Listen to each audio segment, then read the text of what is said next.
já falando sobre as nossas participações através do WhatsApp, nós temos aqui a participação do Douglas, que questiona o seguinte: como o Renan, né, o pré-candidato, pretende lidar com a pressão atual da política brasileira, considerando que o capital político de Lula e do representante de Bolsonaro é muito grande, ainda mais com o uso da população como militância.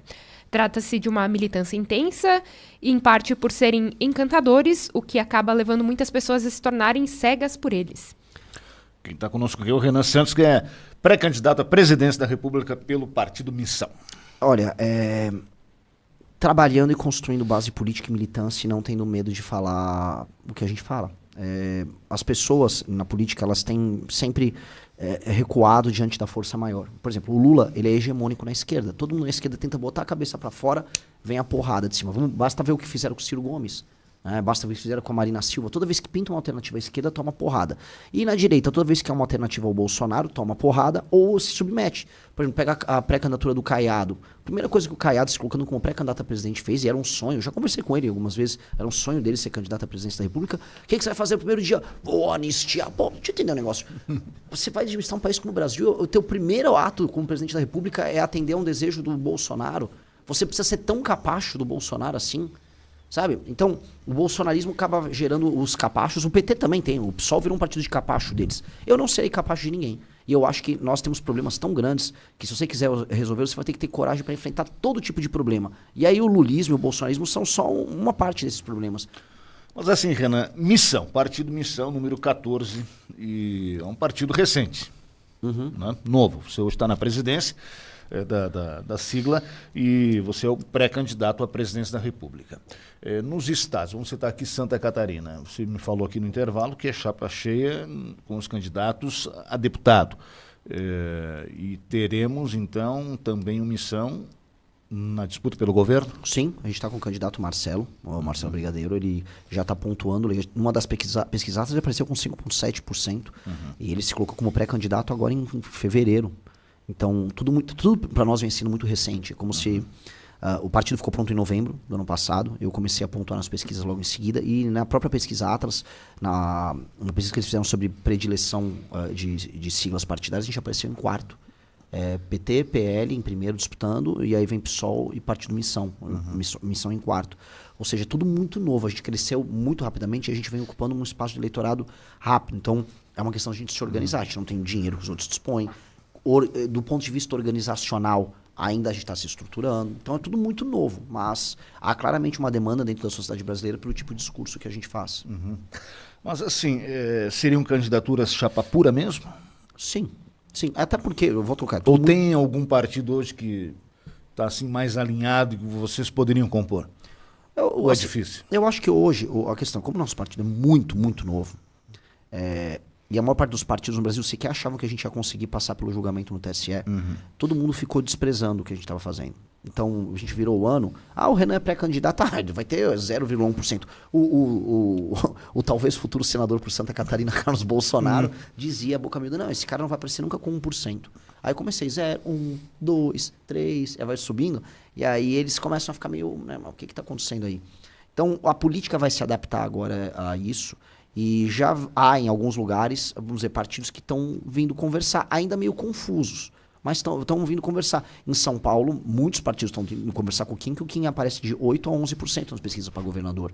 Então o Kim já se tornou a terceira força ali para o governo do estado de São Paulo. Isso quase sem fazer pré-campanha para governo, dado que ele está trabalhando como deputado federal bastante. Bom, agora, como garantir presença assim, nesse debate nacional? Porque se a gente pegar por representatividade, fica difícil você ter ali tem um cálculo que é feito, né, para você ter a presença obrigatória nos debates, por exemplo, com os candidatos a presidente, né? Vocês estão trabalhando justamente essa questão aí de pesquisas para ter um percentual que faça com que as emissoras levem o partido? Sim, você tem que participar do debate público e não como uma caricatura. Então, veja, a imprensa, ela entende que existe uma coisa chamada esfera pública e debate público. Eu, por mais que boa parte da direita goste de falar mal da imprensa, eu entendo o papel da imprensa. Mesmo quando a imprensa não é justa comigo, não é correta comigo ou com o grupo qual eu faço parte. E a imprensa tem que entender, e ela está entendendo que nós estamos participando das discussões para as eleições de 2026 de maneira muito propositiva. Podem discordar das propostas, mas sabem que a gente tem proposta e que a gente está debatendo no Brasil. E elas estão vendo as pesquisas também. Então, a imprensa percebe que é importante que nós estejamos nos debates. E eu estarei nos principais debates televisivos brasileiros. Assim como, por exemplo, eu venho rodando em todo o país, visitando rádios, visitando televisões locais. A gente, para dar um exemplo claro, praticamente todos os lugares que eu vou, eu acabo visitando uma afiliada de uma grande rede de TV. E eles vêm abrindo espaço pra gente. Então, acho natural, né? Já que eles vêm abrindo espaço, eles também abrindo espaço no debate nacional. E aí entra uma coisa, se eu participar dos debates, nós vamos crescer muito, muito. Porque deputado federal é o Kim. É o Kim. E a gente não quis aceitar outros. Vem com um preço muito grande. Eu prefiro eu tentar construir o nosso caminho para os debates através da pré-candidatura sólida do que eu vender o partido para isso. Só que eu estava aqui pensando, né? O Novo surgiu com um discurso que depois modificou um pouquinho. Né? Aquela coisa de não usar verba pública, né? A gente refuga, a gente não quer. Isso foi se transformando também ao longo dos anos que eles viram que não é bem assim.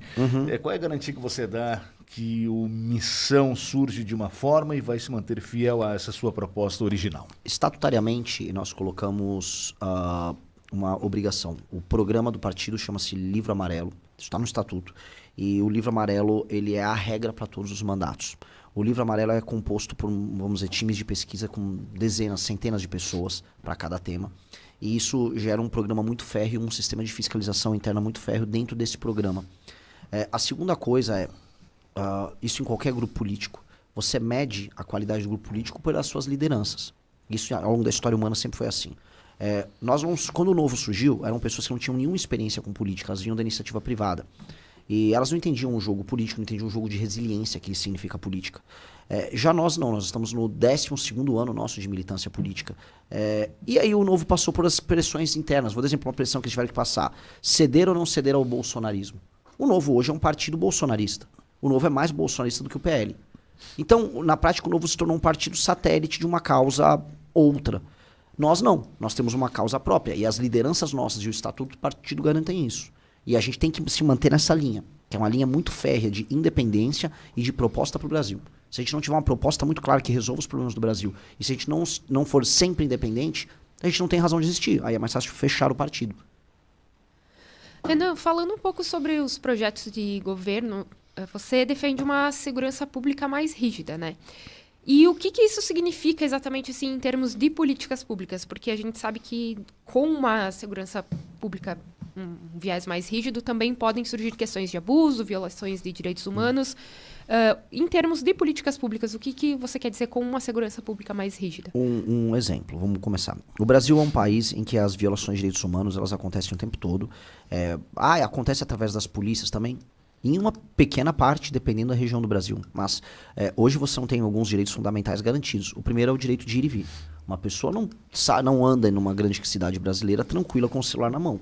A pessoa, toda a casa do brasileiro ela tem que ser murada. Todo caso do brasileiro, além de murada, tem que botar uma cerca elétrica.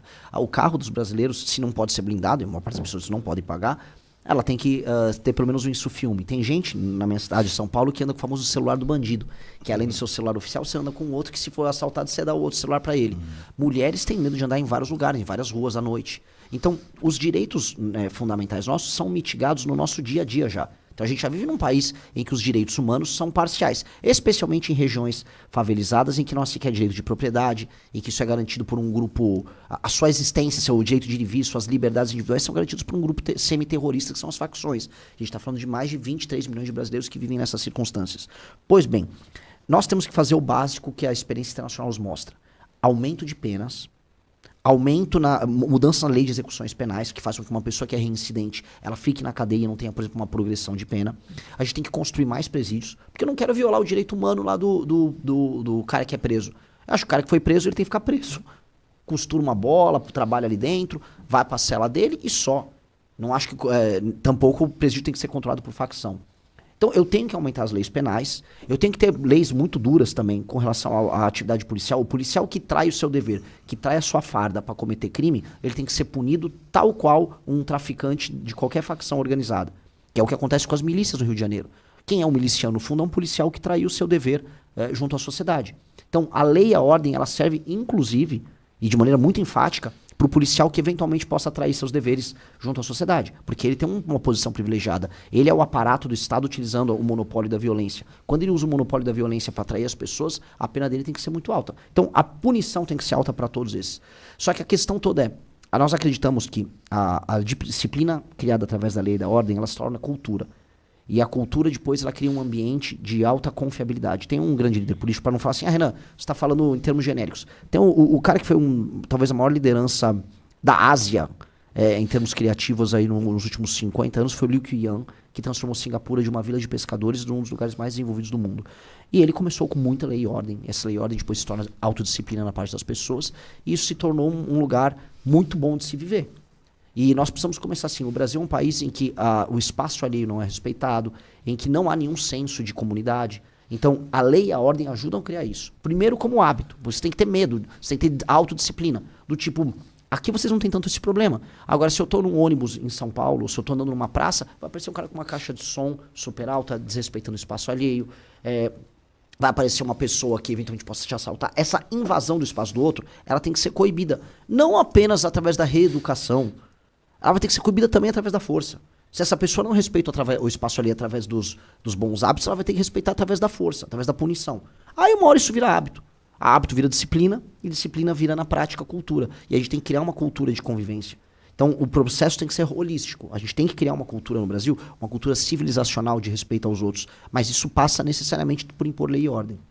Agora, muito se debate também no Brasil sobre a redução da maioridade penal. Como é que é visto isso dentro do teu plano? Olha, pesquisas não só no Brasil, mas fora, nos mostram o seguinte. Quem comete o crime violento? A pessoa que comete o crime violento é, em geral, um homem dos seus 15 a seus 28 anos, ou 29 anos. Isso varia. Em geral, sem a figura paterna. E, em geral, trabalhando com estímulos muito fáceis de ganhos financeiros ou de respeitabilidade e hierarquia dentro da sua comunidade. Esta pessoa tem que ser coibida em cometer o crime nessa janela. Quem é o menor de idade que comete crime no Brasil? É um garoto que é cooptado enquanto ele está no período da escola por um grupo criminoso, por uma facção, para primeiro cometer pequenos delitos fáceis. Este cara, portanto, se nós não temos uma legislação que não o pune, este cara vai continuar sendo utilizado como bucha de canhão e como mão de obra barata pelo crime. Então nós temos que reduzir a maioridade penal. Porque você acaba com esse estímulo, que é um estímulo muito simples e muito fácil. Os caras que cometem furtos e pequenos roubos de celular no Rio de Janeiro são, em grande medida, menores de idade. O material que vai depois se tornar o vapor, ou vamos dizer, a força auxiliar de combate em facções criminosas no Nordeste são menores de idade. Então, esses menores de idade só estão entrando tão fácil no crime porque o crime sabe que é fácil fazer essa cooptação e que não há muito custo nisso. Então, nós temos que coibir. Então, a redução da maioridade penal faz parte desse processo. Renan Santos, pré-candidato à presidência da República pelo Missão, agora em 2026. Você entende que a polícia brasileira é letal ou não? Eu acho a letalidade uma consequência de uma guerra que existe. Então a polícia brasileira ela precisa ser letal quando a letalidade ela é necessária. Se você está fazendo um enfrentamento a um crime organizado altamente armado, você vai acabar matando gente. E faz parte do jogo. A questão toda é, se o bandido não se rende, você tem que matar ele. Aquela operação recente lá no Rio de Janeiro, 100 e tantos mortos, o que você achou? Qual é a avaliação que você faz? Do ponto de vista técnico-operacional, ela é quase perfeita. Do ponto de vista da aplicação da política pública no longo prazo, ela terminou naquilo. Você não consegue fazer um combate ao crime organizado numa favela e indo fazer uma incursão e parando naquilo. Por mais que eles tenham matado algumas lideranças importantes do Comando Vermelho ao redor do Brasil inteiro. Teve liderança do Pará, teve liderança do Ceará, teve liderança do próprio Rio de Janeiro. A questão toda é, nos dias seguintes, aquela favela estava novamente na mão do crime organizado. Por que não consegue se fazer mais? As polícias dispõem de meios de ação. Eu estive no BOP lá no Rio de Janeiro. O BOP falou, cara, se a gente tiver os marcos legais todos certinho pra gente prender os caras, pra manter os caras na cadeia, pra debelar as operações, pra quando a gente for fazer uma operação na favela e eles se esconderem na casa de uma pessoa, a gente puder entrar na casa, que isso vai ser garantido mediante, por exemplo, um estado de defesa circunscrito àquela região. Se nós tivermos isso à disposição, a gente destrói o crime organizado. E aí o Estado vai poder fazer uma urbanização dessas regiões. Então, o que tem que ter é, o governo federal tem que participar das operações juntos, dentro de um horizonte maior de ocupação territorial e desfavelização. Porque não existe destruição do crime organizado que não passe depois por uma política de desfavelização e de recuperação da população local. O que você acha daquela expressão muito utilizada recentemente, que bandido bom é bandido morto? Eu acho que o bandido bom que se entrega é bandido preso. Bandido bom que não se entrega é bandido morto. Eu acho que o ato de não se entregar, de não se render, em qualquer nação civilizada, significa morte. Em qualquer lugar. E vamos combinar que um bandido que está com um AR-15 na mão, ele não está muito afim de se render, né? Inclusive, é uma expressão de poder dele. Então, ele tem que ser morto na prática. Os policiais têm que ter licença para diante de um bandido que está fortemente armado, eles atiram para matar. É isso, porque a gente tem que tirar, vamos dizer, o pressuposto de que aquele lá um cidadão de bem que está andando, apenas desfilando Mas com você fuzil. entende assim que os governos de esquerda afrouxam isso um pouco? Muito, mas as políticas de segurança pública à esquerda... O Brasil está, vamos dizer, com muitos traumas que vêm do período do regime militar, que aí eles foram plasmados na legislação e na mentalidade do nosso legislador, que tem uma perspectiva mais à esquerda, que na hora de ficar discutindo direitos humanos, acabou criando monstros, PCC, Comando Vermelho e inúmeras outras facções. As facções são filhas diretas da frouxidão da visão de mundo, que é uma visão de mundo à esquerda que domina o Brasil desde a nova Constituição, que é uma realidade, não adianta a gente negar isso. E eu acho muito louco que regimes à esquerda que existem na Ásia, nenhuma tem essa legislação. Se você perguntar para um chinês como é que são as leis penais deles, assim, elas são super rígidas. Eu pareço, vamos dizer, eu pareço um cara do PSOL perto de um chinês nesse sentido. Os chineses são... não, o cara tem uma facção. Aqui na China, eu vou matar, vou fuzilar todos. Ora, então, por que a esquerda brasileira não segue o exemplo chinês nisso? O exemplo vietnamita nisso? Não, aí eles não querem. Né? Aí eles querem uma visão de mundo europeia e americana. Não, nós temos que ter, vamos dizer, um endurecimento das nossas leis para você destruir. Nós precisamos prender e ou matar todas as lideranças do crime organizado. Muito. A coisa cruzou linhas de aceitação muito grandes. Assim. Vocês sentem menos isso aqui em Santa Catarina. Eu tive no Ceará. No Ceará, o Comando Vermelho fez uma tomada do Estado, até de municípios pequenos, matando professor, professora. É um negócio horroroso. É banditismo, é um novo cangaço. Tem até uma facção que chama Novo Cangaço, mas é um novo cangaço que está acontecendo e as pessoas não estão dando bola como deveriam. 2049-1212, o nosso WhatsApp, também a nossa transmissão ao vivo lá no canal da rádio no YouTube e na página do Facebook. Lembrando que essa conversa fica disponível lá na nossa página depois para a nossa audiência conferir na íntegra a entrevista. Temos aqui mais uma participação. O Lucas participa e diz... A gente está citando algumas aqui porque não dá para atender todo mundo e também para fazer os questionamentos aqui, mas para dar voz a alguns ouvintes em nome de todos. Aí, né? Maravilhoso. Exato, tem bastante participações aqui, a gente vai selecionando. E ele faz aqui 2 questionamentos. Pergunta para o candidato se ele pretende fechar as fronteiras, pois muita imigração. Outra pergunta seria sobre a punição, qual a punição seria para o político que compra votos ou faz corrupção. E ele também questiona a respeito do fundão eleitoral. Vamos lá. Sobre fronteira. O governo Lula ele vem facilitando a obtenção de benefícios sociais para imigrantes recém-chegados e eu acho que o Brasil não está na situação de fazer isso. Nós não somos uma nação europeia e mesmo as nações europeias estão com problemas fiscais por conta disso e estão questionando a concessão de benefícios para imigrantes de toda sorte. O Brasil não está numa posição de ficar recebendo refugiados internacionais e a fronteira, por exemplo, de Roraima, ela virou basicamente uma peneira, todo mundo entra. Roraima é um estado quase venezuelano lá e inclusive existem linhas que eles queriam para pegar os venezuelanos e tacarem para cá. Uma parte são pessoas trabalhadoras, outra parte são pessoas que querem os benefícios. Nós estamos dando esses estímulos aqui. O Brasil não tem que permitir isso. Eu fiz um vídeo ontem, gravando ali na fronteira com a Argentina.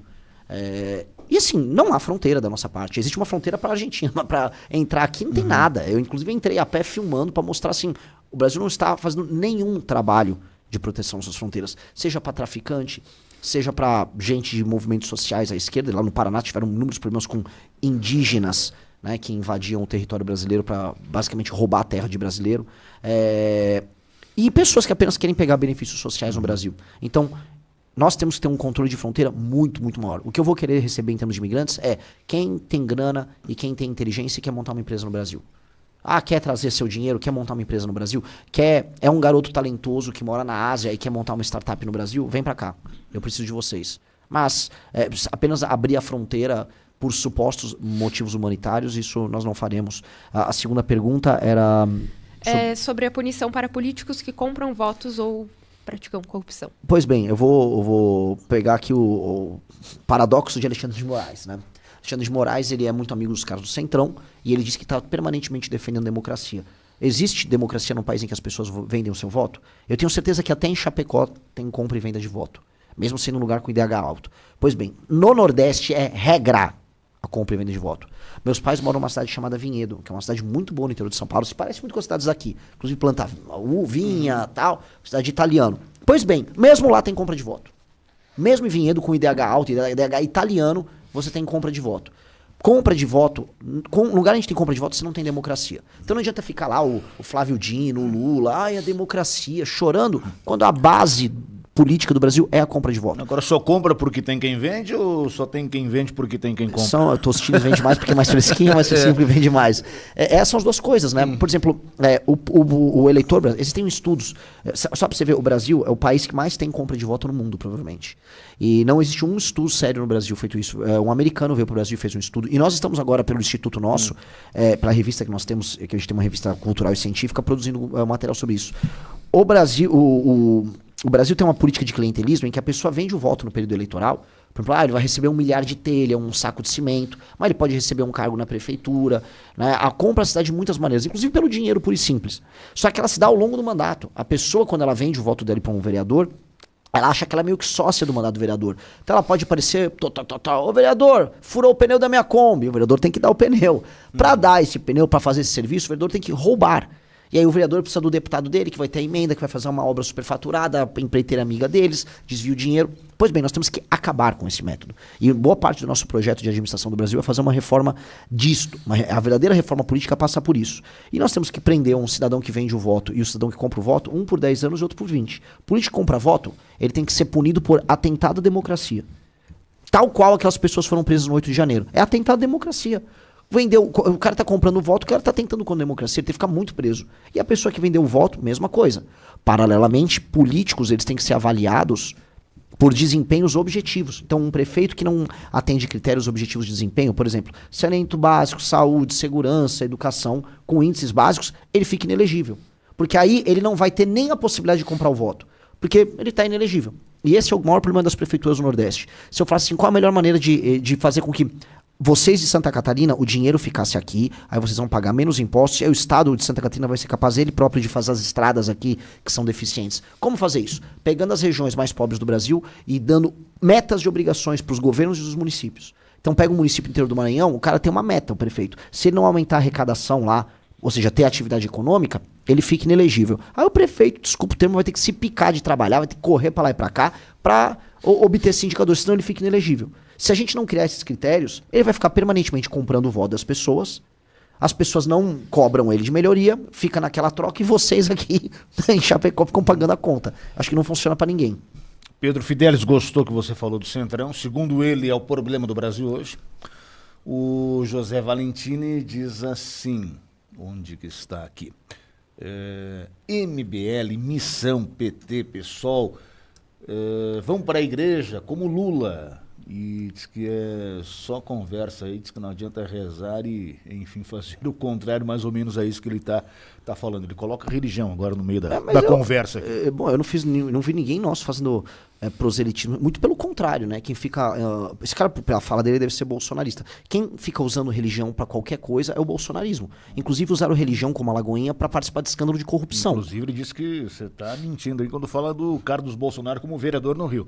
Diz que ele tem projetos, é só pesquisar. Sim, quero saber assim, qual a produção legislativa ao longo dessa mais de década que esse cara é vereador, quantos projetos aprovados, quantos relatórios sérios aprovados.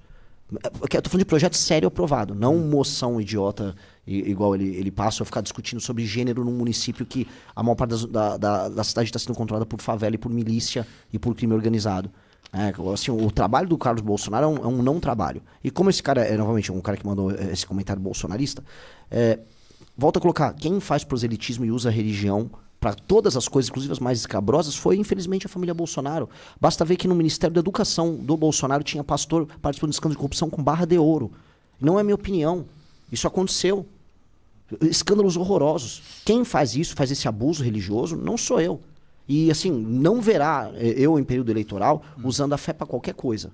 Minha família tem sua expressão de fé, eu tenho, mas eu não vou tirar foto, não vou fazer nada. E eu acho desrespeitoso. Eu acho que isso não tem que acontecer. Ele anunciou, ministro, uma indicação para o STF de um, terrivelmente evangélico. Palavras dele, né? Bolsonaro. Mas por falar em STF, o que você acha do Supremo? Qual é a tua avaliação? O Supremo está exagerando? É o Brasil que está aí nessa situação? Todo mundo esticando a corda ou não? O Supremo, ele está exagerando muito. O Supremo vai precisar ser colocado dentro da sua caixa. O Supremo se tornou um poder em si. O Supremo está completamente corrompido. Mas o Supremo às vezes não faz o que o Congresso deveria fazer? Sim, sim. E não faz? E você está entrando agora na discussão complexa. Porque assim, se eu fizer uma análise apenas fria que o Supremo é um problema, ele é um problema e ele tem elementos nele profundamente autoritários. Só que quando a gente faz uma leitura de Brasil, o que acontece? De fato, quando você... Só para quem os ouvintes nos entender, eu fui aluno do Alexandre de Moraes na Faculdade de Direito da USP. Eu fui aluno da Janaina Pascoal, que participou do impeachment. Eu fui aluno do Ricardo Lewandowski na Faculdade de Direito. Eu conheço bem a cabeça de boa parte desse universo jurídico brasileiro de ponta. Essas pessoas são muito vaidosas. Essa é a grande característica deles. E eles não respeitam ninguém que está no parlamento. O parlamento brasileiro é composto, na sua maioria, por bandidos. E esses caras do Supremo gostam de andar em Harvard, eles gostam de ir para os Estados Unidos, ter grandes discussões sobre direitos humanos, direitos fundamentais. E aí eles pensam o seguinte, é um bando de ladrão no Congresso, burro, e assim, eles não estão errados na leitura. Logo, eu que vou cuidar das grandes questões nacionais.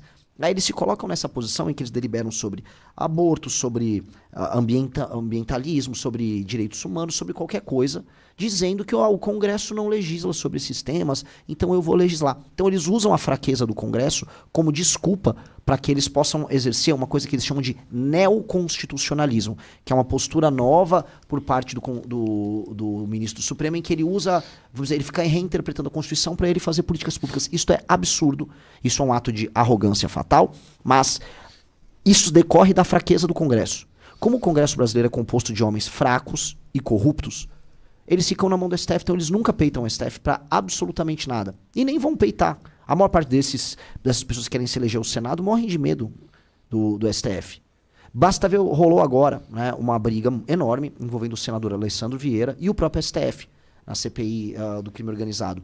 O senador Alessandro Vieira foi atacado pelos pares dele, pelo Flávio Bolsonaro, que começou a atacar ele publicamente, pelas esquerdas, pelo próprio Lula, que foi no estado dele, lá no Sergipe, para ferrar a composição dele, para ele não poder se reeleger.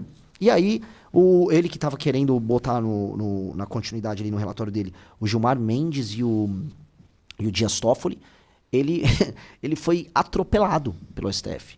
Então, qual o recado que passa? Se uma pessoa vai e quer investigar de fato o STF, ele é abandonado pelos próprios pares no Senado Federal, porque todo mundo tem medo. O senador Alessandro Vieira foi abandonado. Então, um senador tentou fazer o certo e foi detonado. Então, o Supremo se vale muito dessa fraqueza. Então, a gente precisa colocar um presidente da República que não tenha rabo preso e não tenha medo de enfrentar essas questões.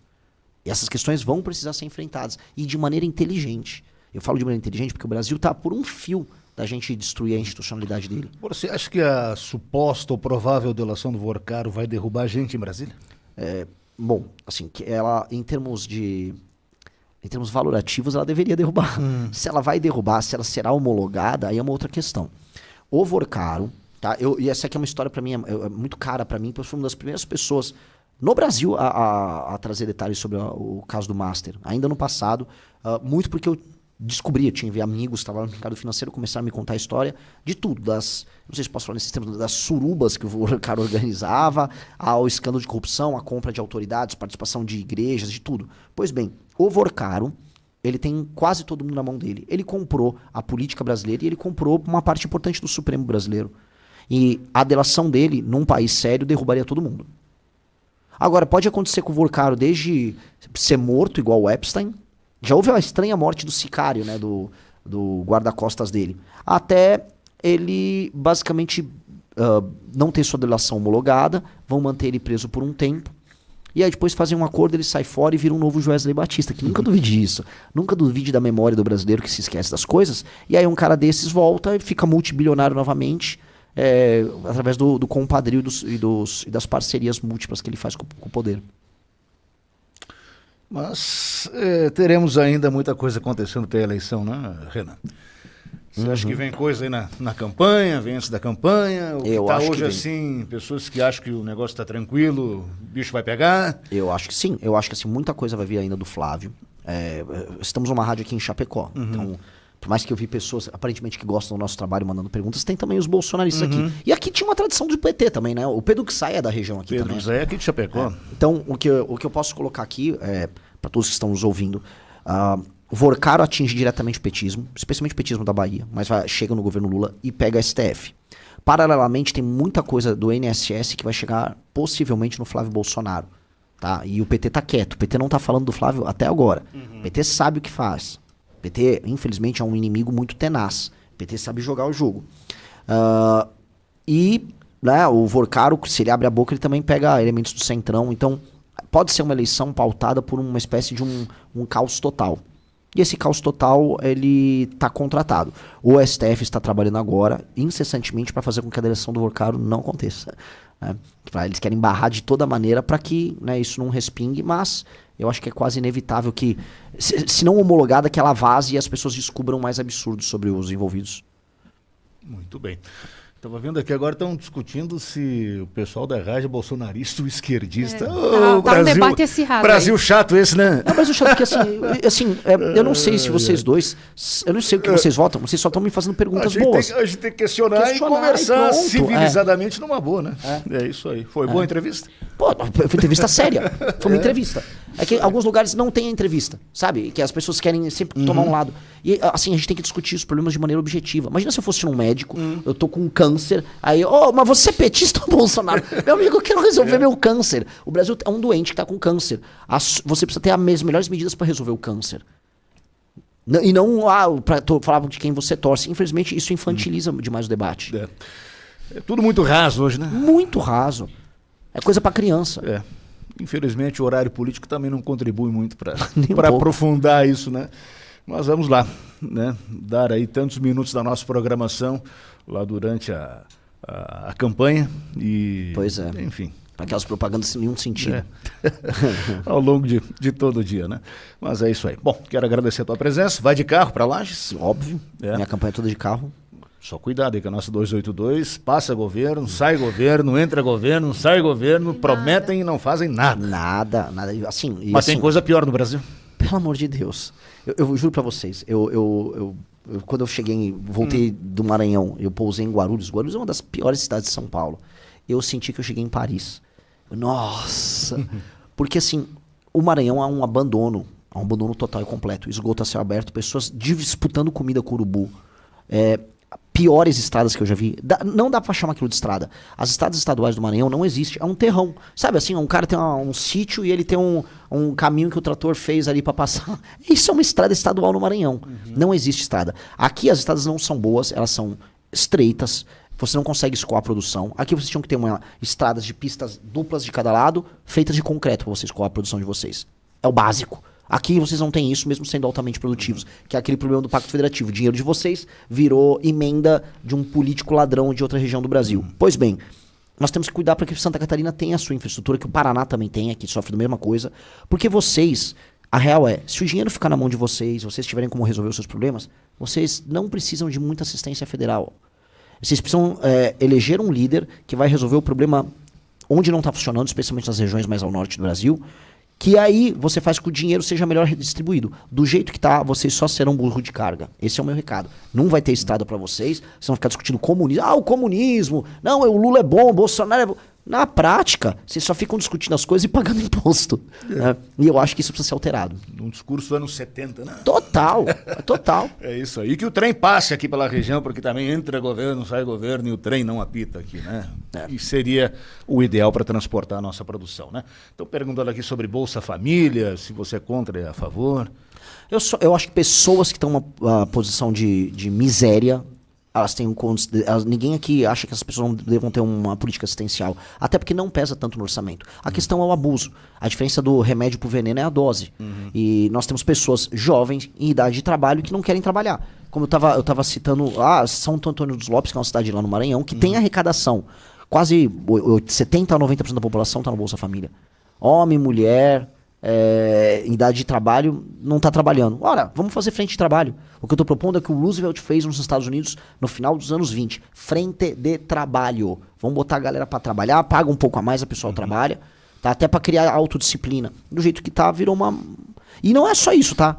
Tem uma coisa que hoje vai impactar tanto quanto o Bolsa Família, que é o BPC. Você tem um monte de falso diagnóstico de autismo que foi feito, que permite que a pessoa pegue um salário mínimo, pegue renúncia fiscal na hora de comprar um carro, e IPCD que está precisando não consegue. Você tem pessoas com autismo nível 3 que precisam de cuidado, tendo que disputar fila com uma pessoa que, não, igual eu, se me apertar um pouquinho, eu arrumo um diagnóstico para mim de autismo. Eu não sou autista, sabe? Mas tem muita gente malandreando o BPC, e é o dinheiro, basicamente, do brasileiro sendo usado de maneira estúpida.